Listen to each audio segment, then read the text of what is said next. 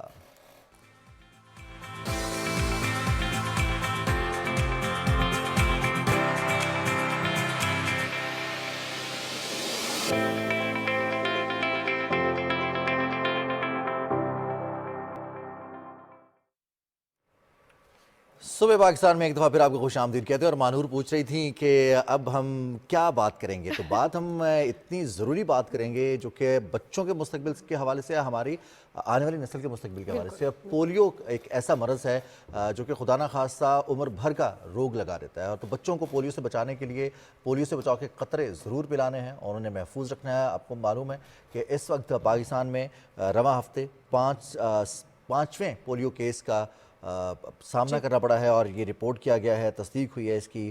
کراچی کے مشرقی ضلع میں 31 ماہ کے بچے میں پولیو کیس رپورٹ کیا گیا ہے۔ دوسری جانب گوجرا سے بھی کیسز رپورٹ کیے جا رہے ہیں۔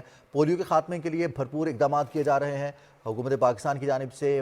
پولیو سے بچاؤ کے لیے پلانس اور اس کے ساتھ ساتھ جس طرح سے جو کیمپینز چلائی جا رہی ہیں پولیو ویکسین کی، پولیو سے بچاؤ کی ویکسین کی، بچوں کو محفوظ بنانا ہے، اور اس میں نہ صرف جہاں حکومت کوششیں کر رہی ہے وہاں پر صوبائی حکومتیں، وزارت صحت کوشش کر رہی ہے، وہیں پر پولیو ٹیمز کا کردار لائق تحسین ہے۔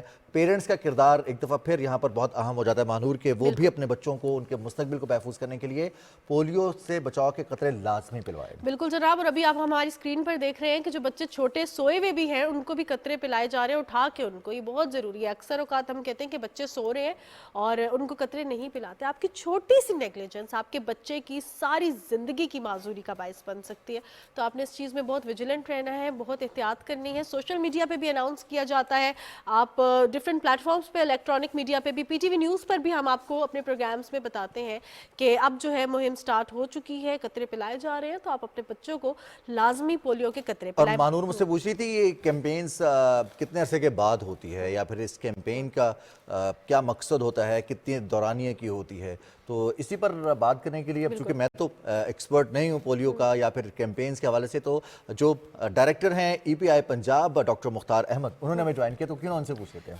جی خوش آمدید ڈاکٹر مختار صاحب، آپ سے یہ جاننا چاہوں گی یہ جو 5واں کیس سامنے آیا ہے اس کے پیچھے ریزن کیا ہے؟ کیا نیگلیجنس ہوئی؟ کیا بچے کو ٹیمز وہاں پہ موجود نہیں تھیں، یا جو ہے پیرنٹس کی نیگلیجنس تھی؟ کیا ریزن ہے اس کے پیچھے؟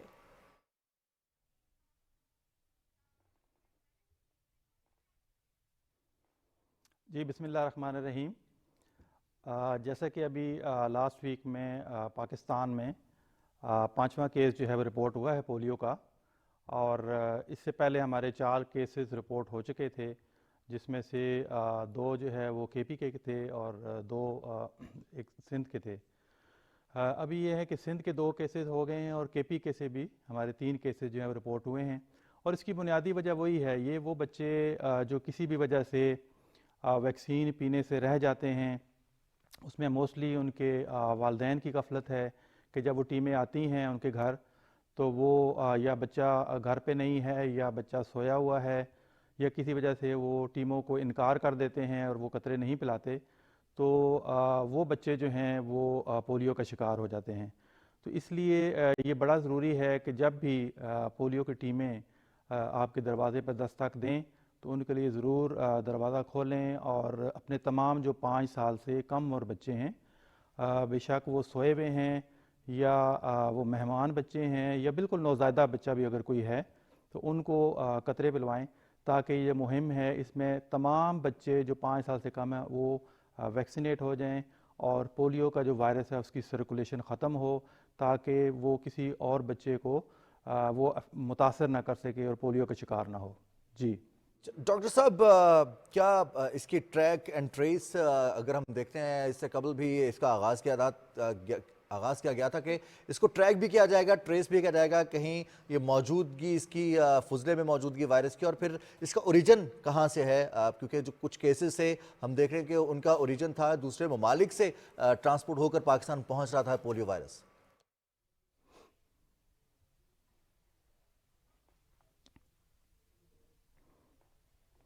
جی بالکل. پولیو جو ہے جیسے کہ آپ سب کو پتہ ہے کہ ایک وائرس سے پھیلنے والی بیماری ہے اور اس کا وائرس جو ہے وہ بچوں میں منہ کے راستے داخل ہوتا ہے اور اس کے بعد یہ گلے میں اور آنتڑیوں میں اس کی پرولیفریشن ہوتی ہے یا وہ افزائش پاتا ہے اور وہاں سے یہ خون میں جا کر بلڈ میں شامل ہو کر تو اگر یہ CNS یا سینٹرل نروس سسٹم یا اعصابی نظام کو متاثر کرے تو وہ بچے جو ہیں وہ فالج کا یا پولیو کا شکار ہوتے ہیں.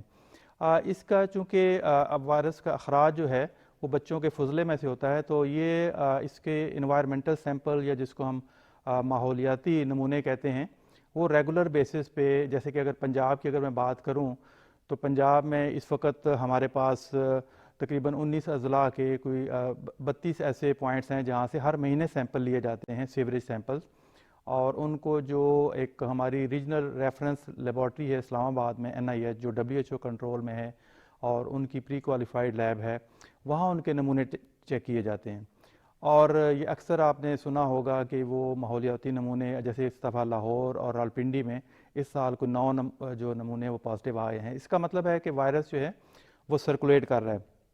اس وقت دنیا بھر میں صرف پاکستان اور افغانستان ایسے ممالک ہیں جہاں پہ جن کو ہم اینڈیمک کہتے ہیں یا جہاں وائرس کی وائلڈ وائرس کی سرکولیشن ہو رہی ہے. دنیا کے کئی اور ممالک بھی ہیں جیسے افریقن کنٹریز ہیں ان میں بھی پولیو کے کیسز ہو رہے ہیں لیکن وہ موسٹلی ویکسین ڈرائیوڈ وائرس ہے تو اور وہ اکا دکا کیسز ہوتے ہیں وہاں سرکولیشن وائرس کی نہیں ہے جس طریقے سے پاکستان اور افغانستان میں ہے. اور ابھی جو پاکستان میں کیسز رپورٹ ہوتے ہیں ان کی بھی جو اوریجن ہے موسٹلی وہ افغانستان سے ہوتی ہے اور اس وقت پنجاب میں بھی اور باقی صوبوں میں ریگولرلی اس کی سرویلنس کی جاتی ہے انوائرمنٹل سیمپلز کی تاکہ وائرس کی سرکولیشن کو دیکھا جائے اور اگر کسی علاقے میں انوائرمنٹل سیمپلز میں وائرس پازیٹیو آئے تو وہاں پہ خاص قسم کا ایک آؤٹ بریک رسپانس یا ایک موپ اپ ایکسرسائز کی جاتی ہے تاکہ ان تمام یونین کونسل میں جو اس کے ارد گرد واقع ہیں وہاں ایک اضافی ڈوز ان بچوں کو دی جائے جو 5 سال سے کم ہیں.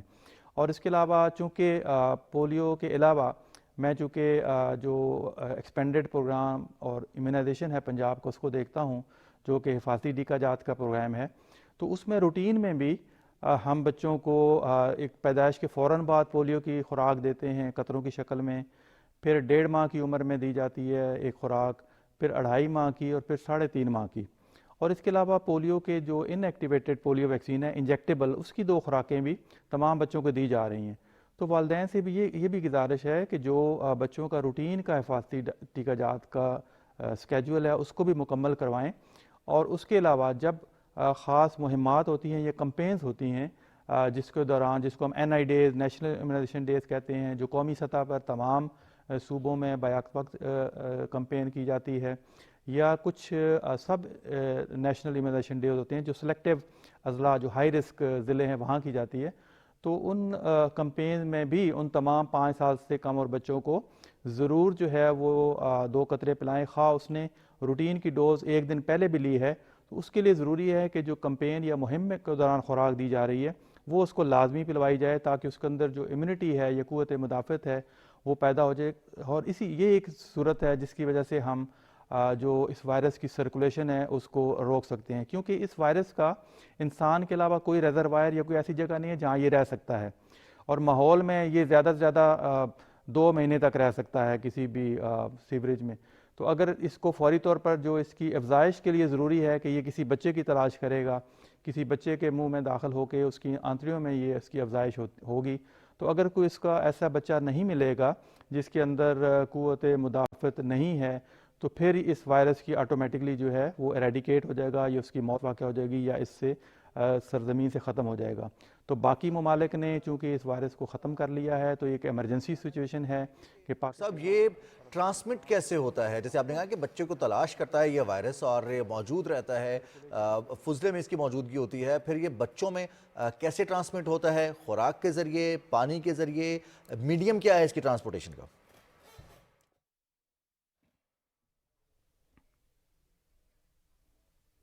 جی, اس کو ہم فیکو اورل روٹ کہتے ہیں, اور اس کا وجہ یہ ہے کہ یہ منہ کے راستے ظاہر ہے خوراک کے ذریعے, یا جو اگر آلودہ پانی ہے اس پانی میں وائرس کی آمیزش ہے, یا ایسی خوراک بچہ کھا رہا ہے جس کے اندر وائرس موجود ہے, یا اس کو خوراک دینے والی فار ایگزامپل اس کی والدہ ہیں یا اس کے گھر کے افراد ہیں جن کے ہاتھ کنٹامینیٹڈ ہیں یا آلودہ ہیں. تو اس لیے بڑا ضروری ہے کہ بچے کو خاص طور پہ رفع حاجت کے بعد یا ان کے جو ڈائپر چینج کرتے ہیں اس کے بعد جو ماں ہیں یا ان کا کیئر ٹیکر ہیں کہ وہ ان کے اپنے ہاتھ فوری طور پر صابن سے اچھی طریقے سے دھوئیں, کیونکہ عام طور پر وہی جو ان کو کیئر کر رہا ہے بچوں کو, وہی اس کو فیڈ بھی کروا رہا ہے, اس کو خوراک دے رہا ہے, انہی ہاتھوں سے غذا کھلائی جا رہی ہے. تو بچے کو رفع حاجت کے بعد, صفائی کے بعد اپنے ہاتھ دھونا بڑا ضروری ہے, کیونکہ ہو سکتا ہے وہ وائرس جو ہے وہ ان کے سٹول میں سکریٹ ہو رہا ہو, ایکسکریٹ ہو رہا ہو, اور وہ اس خاتون خانہ کے یا ان کے کیئر ٹیکر کے ہاتھوں سے پھر کسی اور بچے کو بھی منتقل ہو سکتا ہے. اور اسی طریقے سے جہاں پہ سیوریج کا پانی جو ہے وہ کہیں پہ واٹر سپلائی کے ساتھ مکس ہو رہا ہو, یا لوگ ایسے پانی پی رہے ہوں جو کہ صاف نہیں ہے, آلودہ ہے, تو یہ بڑا ضروری ہے. تو یہ ایک ہماری جو ایک ماحولیاتی صفائی ہے یا پرسنل ہائیجین ہے, جسمانی صفائی ہے, ہاتھوں کی صفائی ہے, پینے کے صاف پانی کو پینے کے قابل بنا کے پینا, اس کو ابال کر پینا, اور بار بار ہاتھ دھونا, یہ بڑی ضروری ہیں اس بیماری کی ٹرانسمیشن کو روکنے کے لیے ویکسینیشن کے علاوہ. جی اچھا ڈاکٹر صاحب, آپ نے کہا کہ یہ اس کی ٹرانسمیشن جاری ہے, سرکولیشن میں ہے یہ وائرس, پھر بچوں کو پیدائش کے فوراً بعد قطرے پہ لائے جاتے ہیں, بہت سے بچے تو مڈ وائفز کے ذریعے گھر میں پیدا ہو رہے ہیں, تو آپ کو کیا لگتا ہے کیا اقدامات کرنے چاہیے؟ اور اگر ایک اور سوال بھی اس میں ایڈ کرنا چاہوں گی کہ اگر بچے کی کیا کیا باڈی میں تبدیلیاں ہو رہی ہوں, سائن اینڈ سمٹمز کیا ہوں کہ فوراً ڈاکٹر کے پاس جانا ہے؟ اگر پولیو کے جو سائن اینڈ سمٹمز ہوتے ہیں اس پہ بھی تھوڑی سی آپ بریفنگ دے دیں.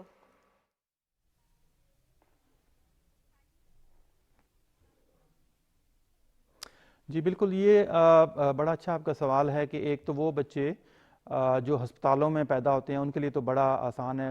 حکومت پاکستان نے پنجاب میں بھی اور باقی صوبوں میں بھی یہ اقدامات کیے ہیں کہ لیبر روم کے اندر ہی ویکسینیشن کا انتظام موجود ہے, اور بچوں کو اس کو ہم 0 ڈوز کہتے ہیں, پیدائش کے فوراً بعد دی جاتی ہے تاکہ اس کو فوری طور پر جو ہے ایک مدافعت اس میں پیدا ہونا شروع ہو جائے, تاکہ اس کو جو 1.5 ماہ کے بعد دوبارہ ویکسینیشن ملنی ہے اس سے پہلے وہ اس کے اندر جو ہے وہ جراثیم جو ہے اس کو افیکٹ نہ کر سکے.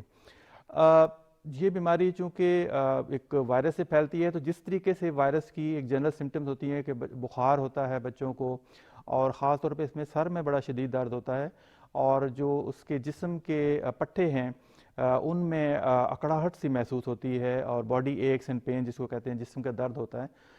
اس کی کوئی ایسی اسپیسیفک سمٹم نہیں ہے جس سے ہم اندازہ لگا سکیں کلینیکلی یا بچے کو دیکھ کر کہ اس کو خدا نخواستہ پولیو ہے. تو اس لیے یہ بڑا خطرناک اس لحاظ سے ہے کہ یہ عام باقی بیماریوں کی طریقے سے بخار یا گلا خراب ہونا یا جسم میں درد ہونا, یہ عام بخار میں بھی وائرل جو جتنے بھی آج کل وائرس ہیں ان میں اس طرح کی علامات ہوتی ہیں.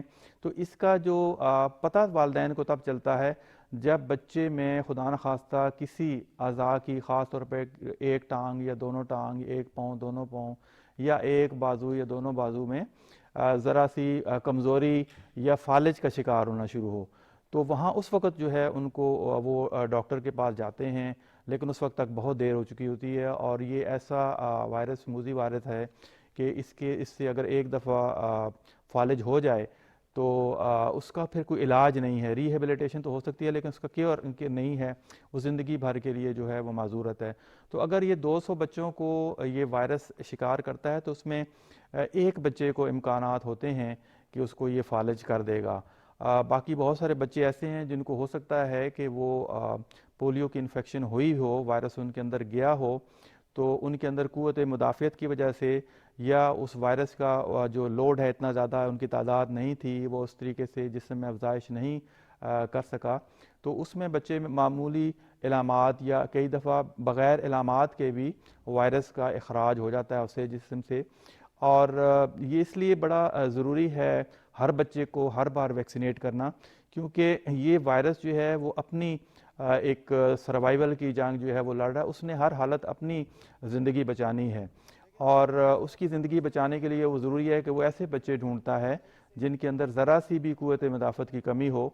تو اس لیے کئی والدین جن کو یہ ایک مس انڈرسٹینڈنگ ہے کہ پاکستان میں انشاءاللہ پولیو کا خاتمہ ہو کر رہے گا، اور یہ پولیو کا وائرس اپنی سروائیول کی جنگ لڑ رہا ہے تو یہ لڑتا رہے، لیکن ہمارے ارادے زیادہ مصمم ہیں، ہم زیادہ قوت کے ساتھ اس پر وار کر رہے ہیں، اور انشاءاللہ والدین کی مدد سے، حکومتی اداروں کی مدد سے، اور ہمارے پولیو ورکرز خاص طور پر جو اپنی جانفشانی سے اس کیمپین کا حصہ بنتے ہیں، سیکیورٹی ادارے جو اس کیمپین کو کامیاب کرنے کے لیے کردار ادا کرتے ہیں، ان سب کی محنت سے انشاءاللہ ہم پولیو کو پاکستان سے ختم کر کے ہی دم لیں گے. ڈاکٹر مختار احمد صاحب بہت شکریہ، اور آپ کا جو پروگرام ہے امیونائزیشن کا اس کے لیے بھی بہت ساری نیک تمنائیں ہماری جانب سے کہ آپ اوورآل نہ صرف پنجاب کی پورے پاکستان کی امیونٹی لیول کو نہ صرف بوسٹ کریں بلکہ بیماریوں سے لڑنے کے لیے جو ہمت حوصلہ چاہیے ہوتا ہے اس میں بھی آپ کردار ادا کریں.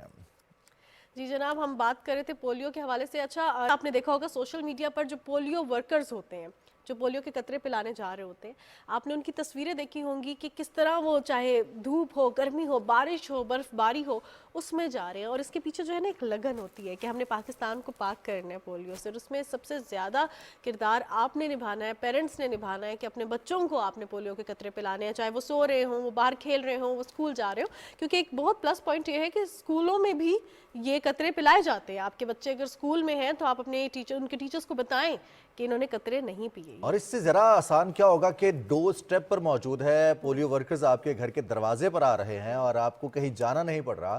اگر خدا نہ خواستہ کہیں کوئی بیمار ہو جائے تو ہمیں ڈاکٹر کے پاس آنا پڑتا ہے، ہاسپٹل جانا پڑتا ہے، پھر دوائی لینے جانا پڑتا ہے، لمبی قطاریں ہوں یا پھر مشکلات ہوں، ٹریولنگ ہو. لیکن یہاں پر دور دراز علاقوں میں بھی، برف پوش پہاڑوں پر بھی پولیو ورکرز پہنچ رہے ہیں، اور ان کی ان خدمات کو نہ صرف ان کا اعتراف کیا جا رہا ہے، تسلیم کیا جا رہا ہے، بلکہ ان کو ایوارڈ بھی دیے جا رہے ہیں، اور صرف عزم، ہمت، حوصلہ بڑھانے کے لیے تاکہ مزید پولیو ورکرز اپنی جانفشانی سے کام کریں اور پاکستان کو، پاکستانیوں کو، خاص طور پر ہماری آنے والی نسل کو اس موذی مرض سے محفوظ رکھیں. بالکل جناب. اچھا رضوان، پروگرام کے سٹارٹ میں ہم نے انرجی کے حوالے سے بات کی تھی. کچھ ایسے لوگ ہیں جن کے بارے میں آج ہم پروگرام میں بات کر رہے ہیں تو ہم بہت انرجیٹک فیل کر رہے ہیں، ہم بہت اچھا فیل کر رہے ہیں، اور ہمیں جو ہے نا اس چیز پر فخر محسوس ہو رہا ہے کہ ہم پاکستانی ہیں، ہماری ثقافت ہے، ہماری زبان ہے، اور ہمیں اس کو پروموٹ کرنا چاہیے. جتنا ہم اس کو پروموٹ کریں گے وہ اتنا ہی ہمارے لیے باعث عزت ہے.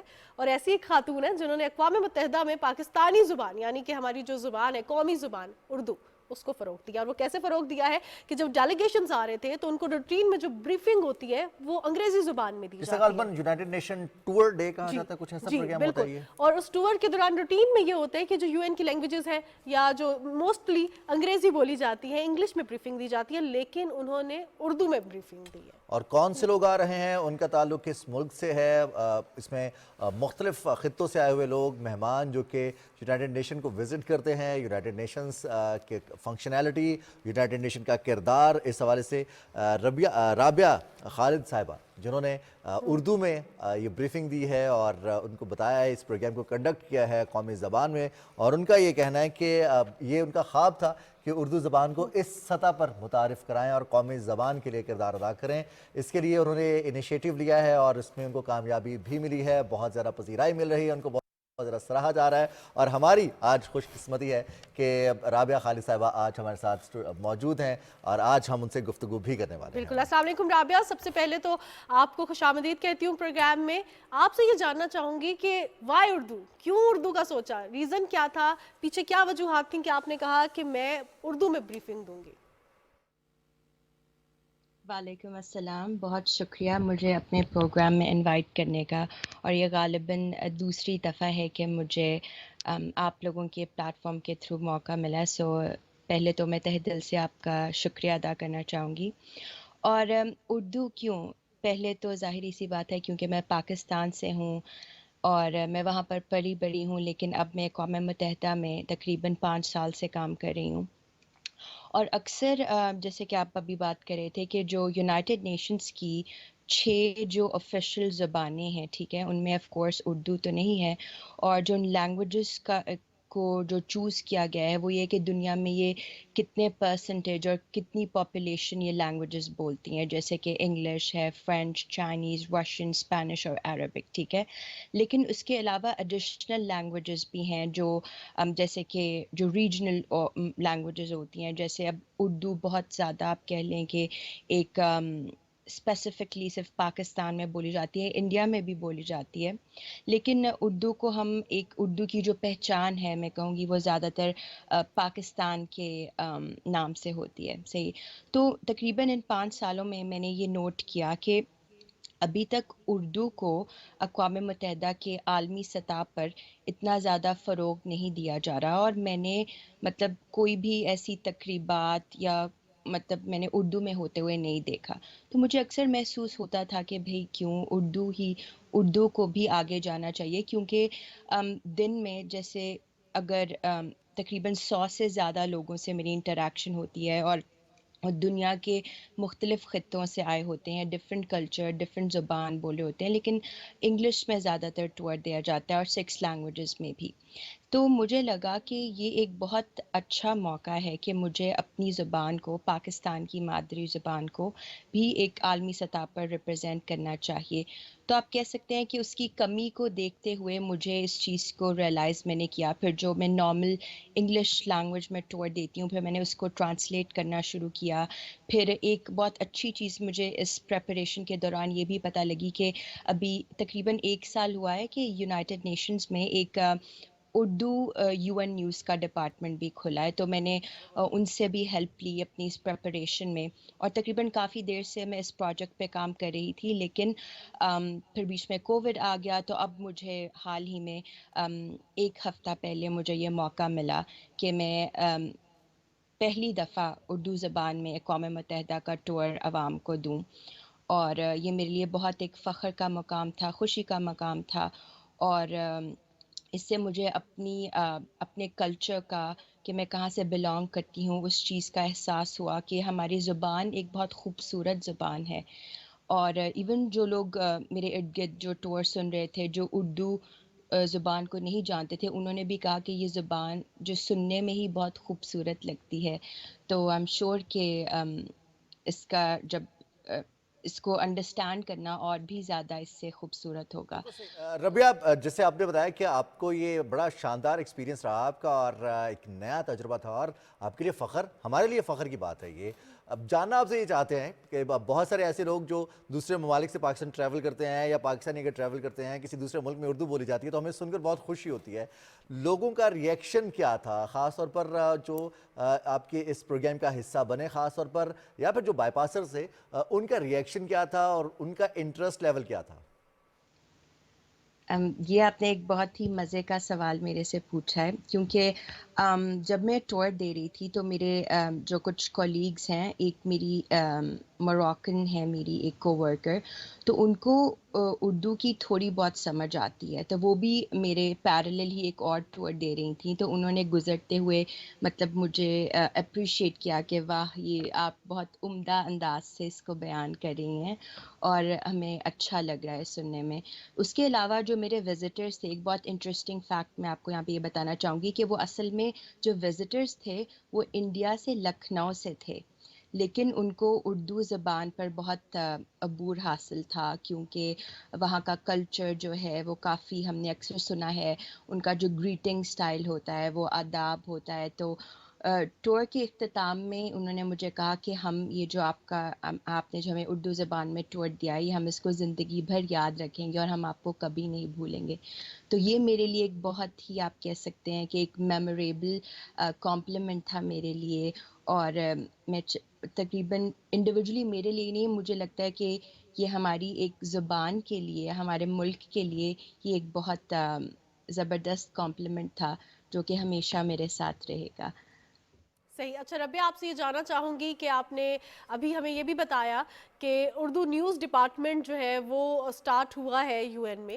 سو بیسکلی آپ کو کیا لگتا ہے یہ جو آپ نے ٹور کی جو بریفنگ تھی یہ اردو میں تھی، یہ کتنا بڑا اقدام تھا، اور خاص طور پہ اس سے پاکستان کو یا جو ہمارا کلچر ہے اس پہ کیا امپیکٹ ہوگا؟ بالکل، ابھی تقریباً 1.5 سال ہوا ہے جو اقوام متحدہ میں اردو نیوز کا ڈپارٹمنٹ کھلا ہے، اور ابھی وہاں کی جو سٹاف ہے وہ اتنا زیادہ بڑا نہیں ہے. تو ابھی فی الحال وہاں پر ایک ہی ہیں سٹاف جو اس پر کام کر رہے ہیں، لیکن ماشاءاللہ انہیں بھی اس چیز پر کافی عبور حاصل ہے. تو وہ کوشش کر رہے ہیں کہ وہ اس یونٹ کو ایکسپینڈ کریں تاکہ اس کے تھرو جو اردو بولنے والے لوگ ہیں نیو یارک سٹی میں یا یو ایس میں، ان کو امپلائمنٹ اپرچونیٹیز ملیں، اور اس کے تھرو جو ہمارا ایک لینگویج کا نیٹ ورک ہے وہ ایک اور زیادہ اس کو بڑھایا جا سکے. تو میرا خیال سے اس چیز سے ایک تو یہ ہے کہ ہمارے نوجوانوں کو اس چیز سے ایک کہہ لیں کہ ایک کانفیڈنس ملتا ہے، ایک انکریجمنٹ ملتی ہے، ایک انسپریشن ملتی ہے جب وہ دیکھتے ہیں کہ ہماری زبان کو ایک عالمی سطح پر استعمال کیا جا رہا ہے، اس کو ایک بہت اچھے انداز سے ریپرزینٹ کیا جا رہا ہے. سو آئی تھنک تو ایک اس کے اندر ایک سینس آف اونرشپ آتی ہے جو کبھی کبھار جب ہم عالمی سطح پر جاتے ہیں یا جب ہم بیرون ملک رہتے ہیں تو ہم کبھی کبھار اس چیز کو بھول جاتے ہیں کہ ہماری اوریجنلٹی کیا ہے، کہ ہم اصل میں کہاں سے بلانگ کرتی ہیں. ہماری زبان کو ہمیں اون کرنا چاہیے، ہمیں فخر سے بتانا چاہیے کہ بھئی اردو ہماری زبان ہے، اور جب بھی ہمیں موقع ملے تو اس کو ضرور بولنا چاہیے. اور جیسے کہ آپ ابھی بھی دیکھ رہے ہوں گے، تقریباً میں کافی عرصے سے یہاں پہ ہوں تو مجھے اتنا زیادہ اردو کو لگاتار بولنے کا موقع نہیں ملتا. تو ایک طرح سے اگر میں اپنے کام میں بھی روزانہ اردو ٹورز دوں گی تو میری خود کی پریکٹس بھی جو ہے وہ زیادہ ہوگی اور میں زیادہ فلوئنٹ ہو جاؤں گی، ایون دو یہ میری مدر ٹنگ ہے. جیسے اب ابھی بھی آپ دیکھ سکتے ہیں کہ ابھی بھی جب میں اردو بول رہی ہوں تو ایک نیچرل سی بات ہے کہ انگریزی کے الفاظ بیچ میں آ جاتے ہیں، کیونکہ ہمیں اس طرح سے ہمیں عادت نہیں رہ گئی نا کہ خالص اردو لگاتار بولنے کی.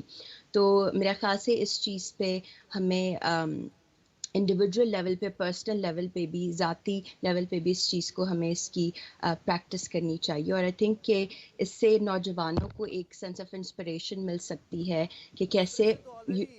ربیہ خالد، انسپریشن تو آلریڈی آپ بن چکی ہیں ماشاءاللہ ان تمام لڑکیوں کے لیے جو خواب دیکھتی ہیں اور اپنے خواب کی تعبیر کے لیے محنت کرتی ہیں، کوشش کرتی ہیں، اور کوئی خواب ایسا نہیں ہے مانور جس کی تکمیل ممکن نہ ہو، اور خواب بڑے دیکھنے چاہیے. آج آپ یونائٹڈ نیشن میں اردو میں ٹور کرواتے ہوئے پاکستان کا نام روشن کر رہی ہیں، اردو کا نام روشن کر رہی ہیں، اور جو کمپلیمنٹ آپ نے لکھنؤ والوں سے حاصل کیا ہے نا، وہ آج کی پوری ہماری گفتگو کا ایک بہت ہی عمدہ اور بہترین سا ایک یادگار رہے گی کہ لکھنؤ جہاں پر اردو ہی شائستہ انداز میں بولی جاتی ہے، ان کے سامنے اردو بول کر کمپلیمنٹ حاصل کرنا یہ بہت بڑی کامیابی ہے. Thank you very much Rabia Khalid.